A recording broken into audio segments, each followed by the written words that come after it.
প্রিয় ছাত্রছাত্রী এবং সম্মানীয় শিক্ষক শিক্ষিকা, শুরু করছি আজকে চতুর্থ সেমিস্টারের প্রথম অধ্যায় the রিবেলস and the Raj. In the light off history, ইতিহাসের আলো ইউটিউব চ্যানেলে চতুর্থ সেমিস্টারে দ্য রিবেলস অ্যান্ড দ্য রাজ এই অধ্যায় থেকে 3 নম্বর মানের দুটি প্রশ্ন এবং 4 নম্বর মানের দুটি প্রশ্ন এসেছিল।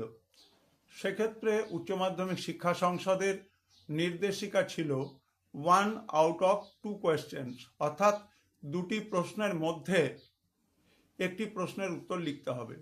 3 নম্বর মানের প্রশ্ন ছিল যে 1857 সালের মহাবিদ্রোহের রাজনৈতিক প্রেক্ষাপট আলোচনা করো।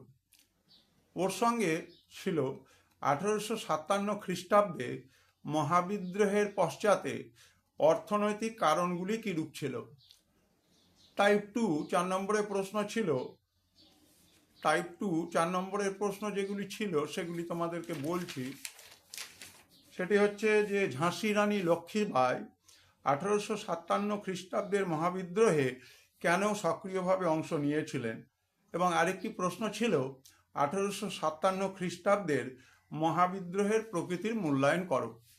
এই হচ্ছে তোমার টাইপ 1 3 নম্বরের দুটি প্রশ্ন এবং টাইপ 2 4 নম্বরের দুটি প্রশ্ন একটি করে লিখতে হবে। এবারে আমি উত্তরগুলো আলোচনায় আসছি। প্রথমে হচ্ছে যে সিপাহী বিদ্রোহের রাজনৈতিক প্রেক্ষাপট।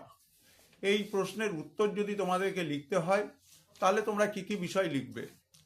এখানে তোমাদের লিখতে হবে যে 1857 সালে মহাবিদ্রোহ যে হয়েছিল তার পিছনে লর্ড ডালহৌসির বিভিন্ন ধরনের সাম্রাজ্যবাদের আগ্রাসী নীতিগুলো দায়ী ছিল, তার সত্যবিলোপ নীতির ভূমিকা ছিল, এবং ভারতীয় রাজাদের প্রতি তার যে অন্যায়ভাবে দত্তপুত্রের অধিকার কেড়ে নেওয়া, যার বিরুদ্ধে ঝাঁসি, সাঁতারা, নাগপুর এরা বিদ্রোহ ঘোষণা করেছিল এবং দেশীয় রাজ্যগুলোতে এই বিদ্রোহ ছড়িয়ে পড়েছিল।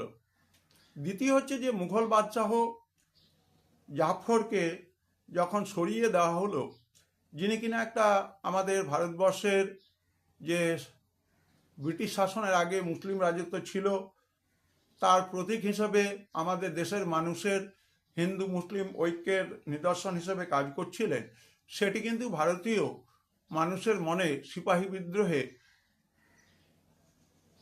অগ্নিস্ফুলিঙ্গের মতো কাজ করে। এই সমস্ত বিষয়গুলো দিয়ে ছাত্রছাত্রীরা যদি উত্তরটি তৈরি করতে পারো তাহলে তোমরা পূর্ণমান পাবে।